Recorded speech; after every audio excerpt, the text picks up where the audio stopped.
for an update on the coronavirus outbreak and steps being taken by the Nigerian authorities to deal with this. We're now being joined from our Abuja studio by Dr. CHIKWE IHEAKWEAZU, Director General of the Nigeria Center for Disease Control. Dr. IHEAKWEAZU is an infectious disease epidemiologist and consultant in public health medicine. Before his appointment, he was the managing partner at AP Africa, a health consultancy firm. Welcome to the program, Dr. IHEAKWEAZU. Good morning. Good morning. Good morning. Thank you for joining us.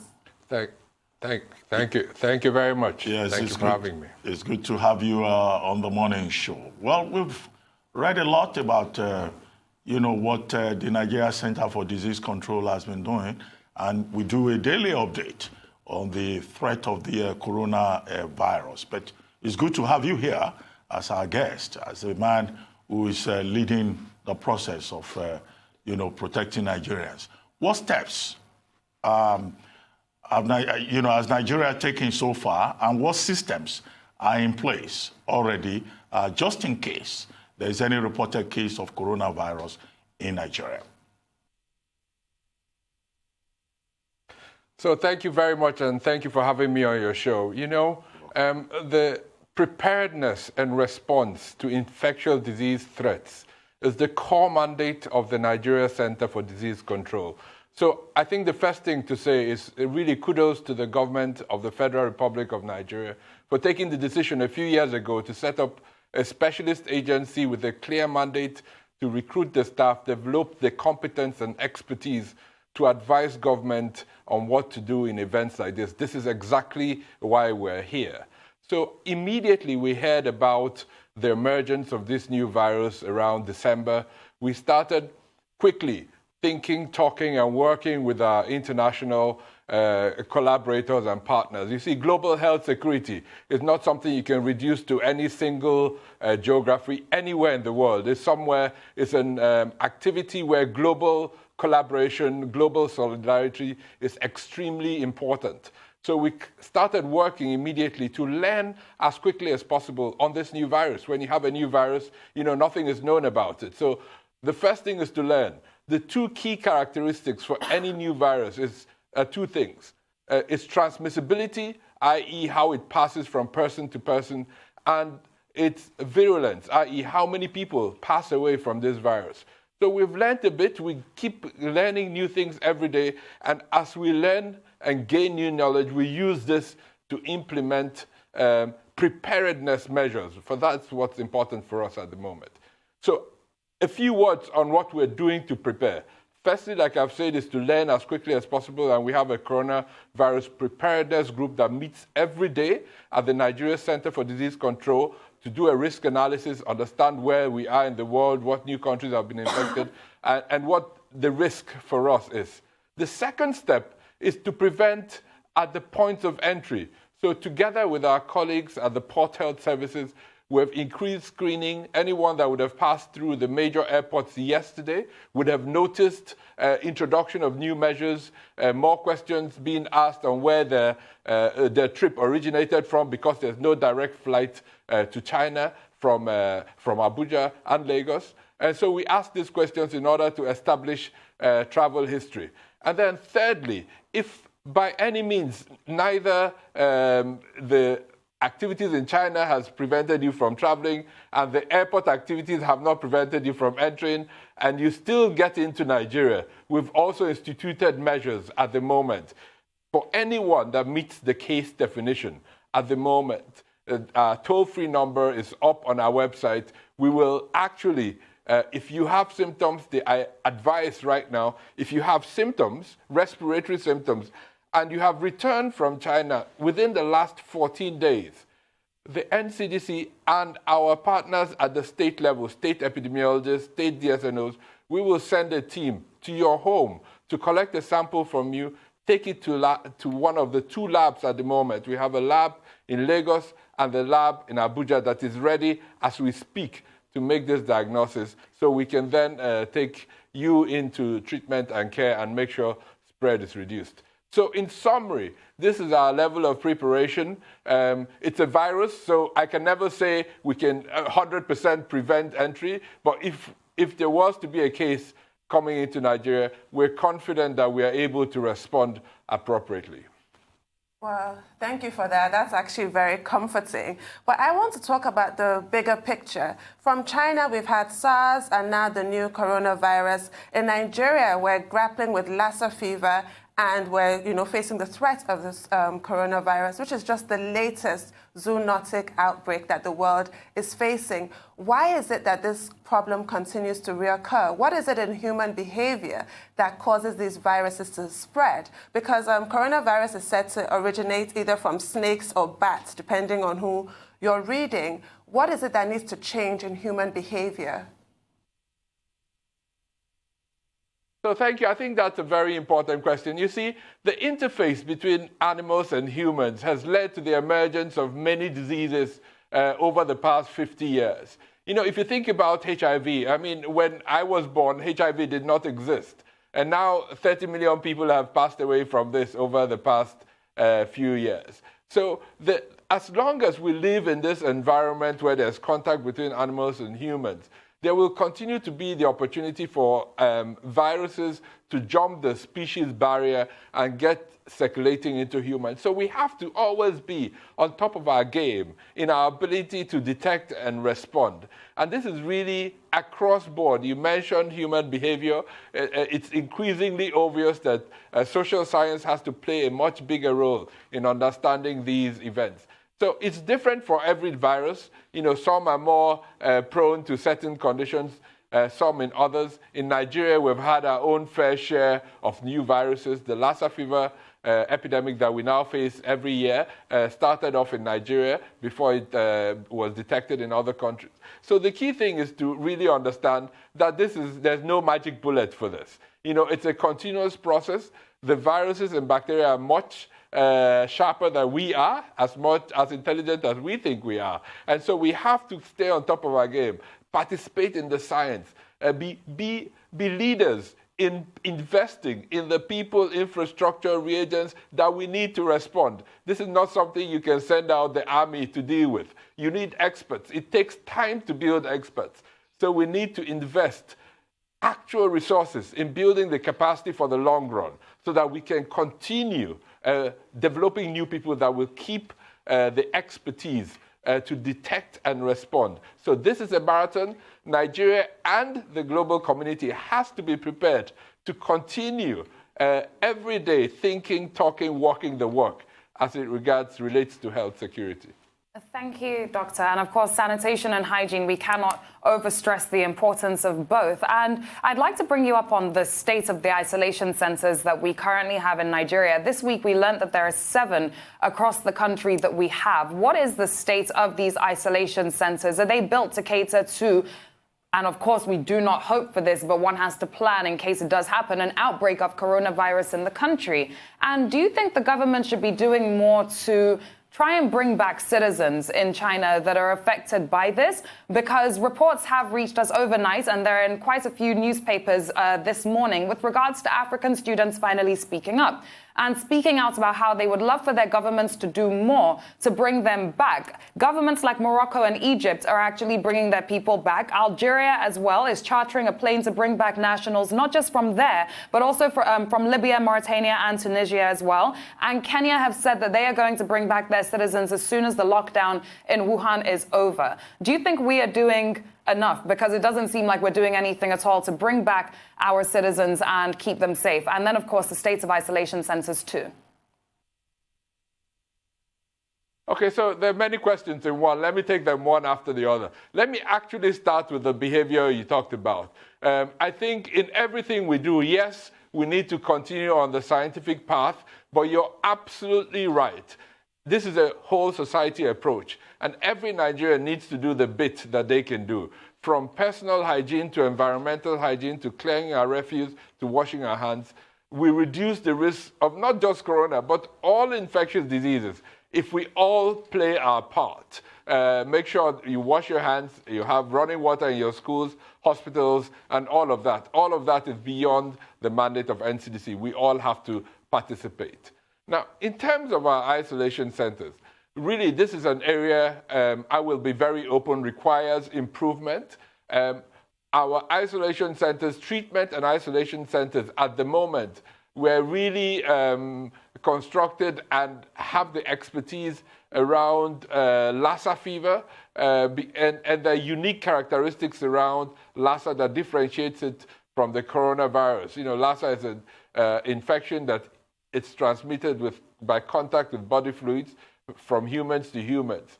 Corona is slightly different. It's a respiratory virus transmitted through droplets. So there's a higher level of containment that's necessary. So what we're doing at the moment is rapidly making plans to make sure we improve the facilities from what they are to what they need to be. Are we where we want to be? Absolutely not. Are we better placed than we were a few years ago? Absolutely. So right now, at the moment, the Honorable Minister is mobilizing resources, and we're going to ramp up a few facilities across the country to prepare better. We may not be able to build a hospital for 1,000 people in 10 days like China did, but we're definitely going to invest what is needed to make a few facilities ready to host patients if we need to. Your final question around returning Nigerian citizens from China back home. You see, from a public health perspective, there are many perspectives to this. There's a diplomatic comfort and all of that. From a public health perspective, my advice to the Nigerian government has remained consistent. The principles of outbreak control are not that you take people from an infected area to an uninfected area, because you cannot assure that you don't take the virus from where it is to where it is not. So at the moment, we have received assurances. We've been speaking to the Chinese leadership that are doing everything possible to control this outbreak at source, which is the primary strategy for containment. If for any reason that turns out to fail and we move to mitigation, then this strategy might change. But the public health advice at the moment is to do everything possible to control the outbreak at source. Having said that, the Honorable Minister of Health has been in touch with the Nigerian ambassador. I spoke to the Honorable Minister just yesterday, and he assured me that the Nigerian ambassador in China, hasn't received any requests to return citizens. So they are in dialogue. I am sure they will reach an appropriate decision at that level of government. The important thing is they're speaking and they're in communication. Many of the countries that have taken their citizens back have done so because of the discomfort of living in a society, in a region at the moment where there's almost complete lockdown. So at some point there will be shortages of food and water. I don't know how that is being arranged, but these are the issues that are being addressed, not really from a public health perspective. Well, Dr. IHEAKWEAZU, let me take you back to something you said earlier. You said we have 2 emergency labs, one in Lagos, one in Abuja. How come we have just 2 labs? Considering the fact that when we had the Ebola virus outbreak in 2014, what we were told was that, certain emergency labs were set up in about 26 states of the Federation. What happened to the infrastructure that was put in place in 2014? And, in terms of capacity, how many samples can Nigeria handle in a day in case we're faced with an outbreak of the coronavirus? Because even in China, with the huge capacity that China has, they're even still struggling, to manage the crisis that they face. And then do we have kits, diagnostics kits? Do we have, in storage, or we're making efforts to get surgical masks, gloves, and all of that, just in case anything happens? So I don't want you to get me wrong. When I said we have 2 labs with the capacity at the moment for coronavirus, it's not that we have 2 labs. We have a whole network of labs across the country. In fact, if there's any area where our capabilities have increased significantly, is in our diagnostic capacity. What we have in Lagos and Abuja at the moment are the specific primers and reagents that we need for this new virus. You see, when there's a new virus, it's a new virus. There's no test available anywhere in the world. So we've worked with partners around the world to develop a new test, and we are only the 3rd country in Africa on Saturday last week to announce publicly that we now have the capacity to test for coronavirus in Abuja. And then over the last 2 days, trials are going on today to get a lab in Lagos ready. So this is really incredible, an incredible effort to make sure that we have 2 centers in the short term. Over the next week, we will make sure we expand this, especially to towns with points of entry, Kano, Port Harcourt, and a few others. So it's not that we don't have the labs, it's the reagents for this specific new virus. In terms of the medical countermeasures, that's what we call them, personal protective equipment, gloves, all the other things that we need to keep healthcare workers safe when they're managing patients at risk. What we have is a strategic stockpile in specific locations. We need this because we know we have recurrent outbreaks apart from corona. So we do have a strategic stockpile. Now, given the new outbreak, we have to increase this stockpile significantly. So right now, all efforts are being made to release funds to enable us to do this. The market is a bit complex at the moment because everyone is looking for the same items. So we are actually grateful that we do have some. So what I can say is that we have enough to respond initially.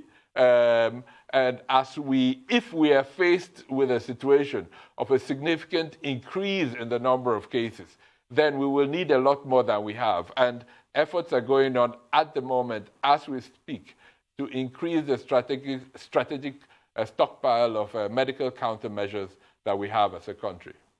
Thank you, Doctor. Now some perspective, please, so that we don't panic needlessly. Anything that has a beginning has an end. There have been previous epidemics that did burn out. How do you see this happening with coronavirus, that eventually we'll be rid of this virus once and for all at some point down the line in a matter of weeks, hopefully, months? How do you see it playing out? And also, I'd like you to talk to us about the varying degrees of infection with coronavirus, how some are mild and some are severe, and who is particularly vulnerable.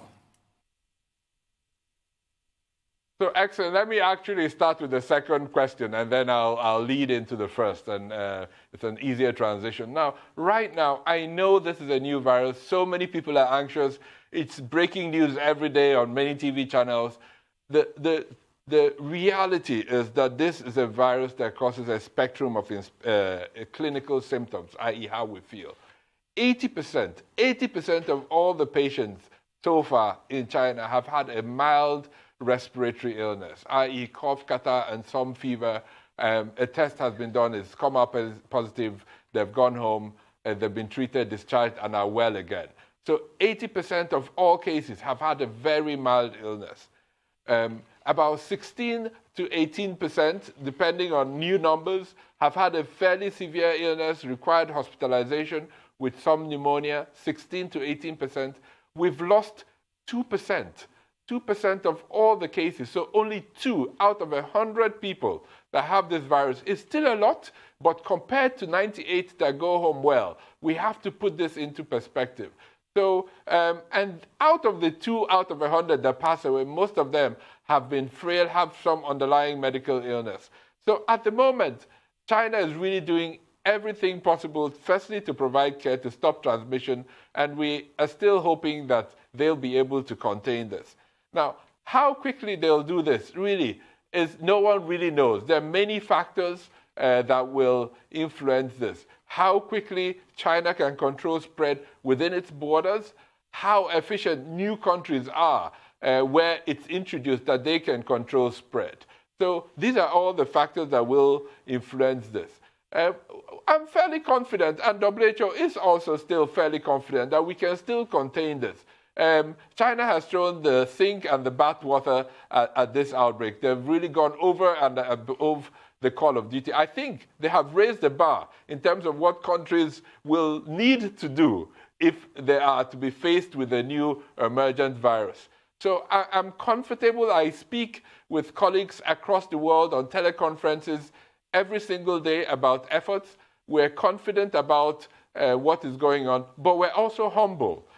Knowing that these viruses are very clever creatures, much more clever than we are, and sometimes some things are outside of our control. So as we plan for containment, we also have to have plans for mitigation. And that's the work the Nigerian Center for Disease Control was established to do on behalf of Nigerians.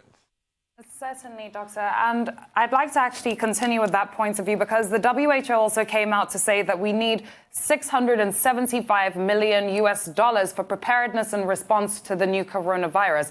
How much is this amount in the grand scheme of global epidemics that we've had in the past? How relative is that figure that we're looking at here? And also in terms of private sector help, we've spoken to a lot of doctors on the show this week, private sector doctors who believe that it's fine for the public sector right now, but in terms of the private sector, they don't feel that safe, and they feel very vulnerable to the new coronavirus, and they don't feel like they're prepared if anything were to happen. In fact, they're calling on people that can afford to come forward and help them with funds in case this is to happen through charities, etc., and whatnot. So do you think that this preparedness is also relative to the private sector in Nigeria? And then, of course, how relative is this $675 million in the grand scheme of global epidemics like this?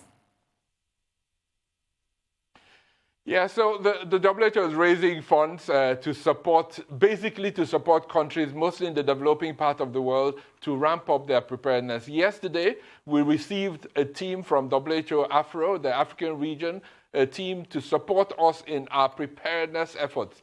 So, you know, it's hard to say whether this is too little or too much, but at least we're encouraging all those with access to those funds to support WHO, but also to support countries themselves as we ramp up our preparedness. WHO has a unique voice in global public health, global health security, the neutral voice, and they make sure that their efforts are really targeted at where it is needed the most, and not necessarily those with the loudest voice. In terms of Nigeria and the private sector, I'll address this in two ways. Firstly, around private sector healthcare workers, but also around the private sector, corporate Nigeria, and the rest of the economy. Around our colleagues in the private sector, you know, the Nigerian Center for Disease Control, we've been very proactive over the past 2 weeks. We've sent messages across the states through the professional associations, the Nigerian Medical Association, Nurses Association, advising doctors in what to do. There's an area of work that we have neglected for too long in healthcare provision in Nigeria. It's called infection prevention and control. You see, that part of healthcare delivery where you'd have to procure certain things in order to give care, gloves, gowns, you know, basics to protect yourself and to protect the patient. We just haven't paid sufficient attention to that. So when there's an outbreak, everyone is jumping around and looking to NCDC from Abuja. There will never be a time where we're able to distribute this across the country in a country of 200 million people. So every part of government, state, local, every hospital has to put aside some of its own resources to provide infection prevention and control commodities for its doctors. And every patient in Nigeria that goes to a hospital has the right to insist that before any doctor or nurse touches him, he should be wearing gloves. You, as a citizen, should not allow a doctor to examine you without gloves. If we get this activity together, I think we'll really go a long way in preventing the spread of infectious diseases.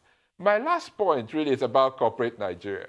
You know, health security is not something, war is not something you prepare for when the war has started. This is really something we have to start thinking about a whole societal approach to respond to. What is corporate Nigeria doing about our health security? How is corporate Nigeria supporting the federal and state government agencies responsible for protecting them? Whenever there's a crisis, it happened when there was Ebola 5 years ago. It's happening today. We get calls from corporate Nigeria in terms of what can we do, what should we do. We've been asking corporate Nigeria to support us in preparedness efforts. It can be around providing expertise, stockpiling, transportation. It can be just supporting us with basic communication needs. The Nigeria Center for Disease Control today is paying commercial rates to all our disease surveillance and notification officers in all 774 local governments every day to send information across the country that we need and use to protect you. Why should we be paying commercial rates for a social service that we have these big telcos that can support us with? So we really need corporate Nigeria to come in and say, listen, maybe we don't need the money, but support us with certain facilities, infrastructure, expertise that you have within your organization that potentially will not cost you any extra, so that we can do our work more efficiently in protecting the health of all Nigerians, including their staff. Well, thank you very much, Dr. IHEAKWEAZU. Thank you for this very illuminating contribution to this important subject.